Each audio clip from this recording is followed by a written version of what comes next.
Hai teman-teman semuanya, kenalin nama aku Nurul Fadila, aku berasal dari kota Tegal. Hobi aku adalah memasak. Saat ini aku sebagai mahasiswa semester 3, prodi D3 Akuntansi di salah satu perguruan tinggi yang ada di kota Tegal. Video kali ini aku akan ngebahas tentang analisis SWOT. Setiap individu itu pasti mempunyai kekuatan, kelemahan, peluang, dan ancaman. Dan setiap individu menurut aku tuh wajib banget untuk bisa menganalisis SWOT-nya masing-masing. Untuk apa? Ya untuk kita bisa berkembang ke depannya. Kita harus berpikir kayak kita harus bertindak apa untuk ke depannya. Ketika ada peluang, kita harus bertindak apa nih? Di era teknologi digital ini kita harus apa nih? Gitu. Nah, mungkin di video kali ini juga aku bakalan berbagi cerita tentang analisis SWOT yang ada dalam diri aku sendiri.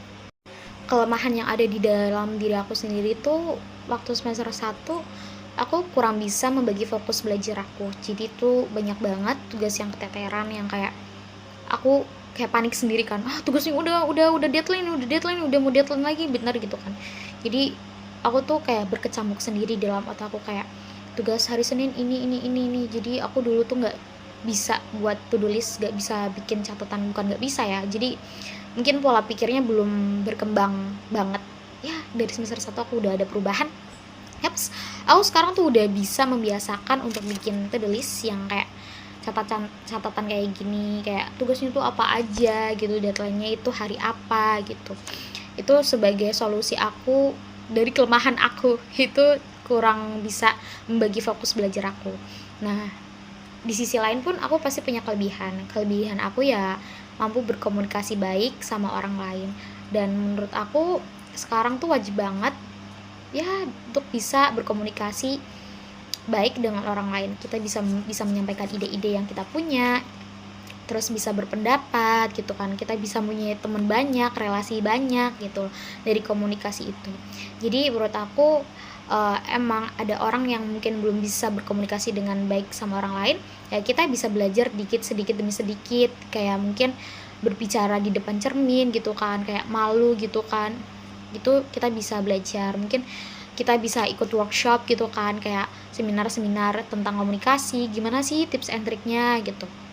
Terus dari kelebihan sendiri ya, peluang di dunia sekarang pun itu tuh media sosial tuh sangat-sangat gencar banget, kayak cepet banget informasinya kan, kayak sehari 2 hari ini udah ada berita, sehari udah ada 5 berita, 10 hari, kayak itu udah banyak banget. Nah di media sosial kan itu bukan cuman kayak Instagram doang, ada TikTok ya kan, dan kita bisa mengembangkan diri kita di media sosial. Kita bisa sharing tentang kehidupan kita, mungkin kita bisa bikin konten-konten positif yang buat kita share gitu kan di media sosial. Mungkin kegiatan kita sehari-hari kita bisa share untuk di sosial media. Nah, share lah yang baik-baik aja, yang konten positif itu. Dan mungkin menurut aku gunakan bijak lah dalam untuk penggunaan media sosial. Nah, untuk ancaman sendiri tuh sekarang teknologi digital tuh sangat-sangat cepet banget. Jadi kayak hari ini A, besok B, besok lagi C. Dan kalau misalkan kita gaptek, gak ada inisiatif untuk berkembang, ya gitu-gitu aja kita bakal ketinggalan gitu loh. Jadi menurut aku ya kita sebagai Gen Z, mungkin sebagai Gen Z atau ya semua orang lah ya yang udah tau lah teknologi digital ini sekarang benar-benar cepat, informasi sehari 2 hari udah menyebar sangat luas gitu, benar-benar wow. Dan menurut aku ancaman yang ada di zaman sekarang pun sekarang kayak kita harus bisa memilih kayak pertemanan yang baik gitu ya. Jadi kayak kita bisa memilih pertemanan yang baik, kayak mungkin kalau negatif kita hindarilah ya.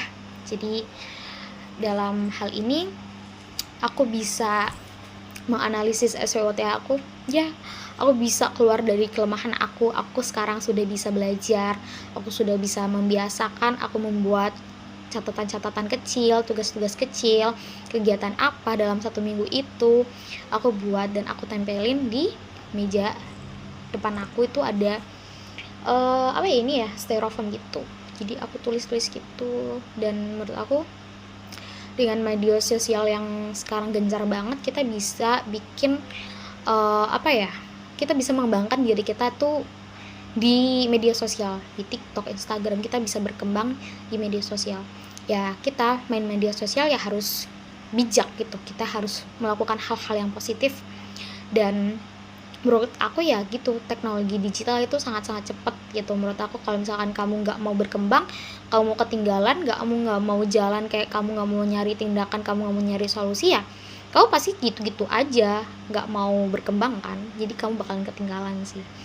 Jadi mungkin itu cerita yang bisa aku share ke kalian. Semoga kalian ada rasa semangat untuk bisa belajar lebih baik lagi ke depannya gitu, bisa menggunakan peluang dan bisa mencari solusi dari kelemahan kalian, dan ketika kamu punya kelebihan, kembangkanlah lagi gitu ke depannya. Seperti itu.